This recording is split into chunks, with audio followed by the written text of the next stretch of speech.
স্বরূপনগরে shoot out কাণ্ডে গ্রেপ্তার হওয়া অভিযুক্তকে বসিরহাট আদালতে পাঠালো স্বরূপনগর থানার পুলিশ।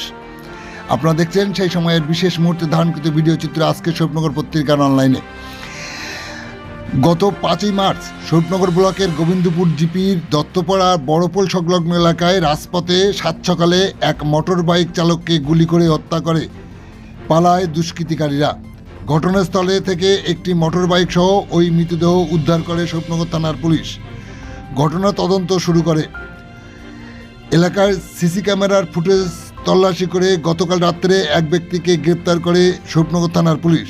ওই ব্যক্তির বাড়ি বাদুড়িয়া থানার রামচন্দ্রপুর এলাকার পশ্চিম পাড়ায়। তার নাম ফজলু মণ্ডল।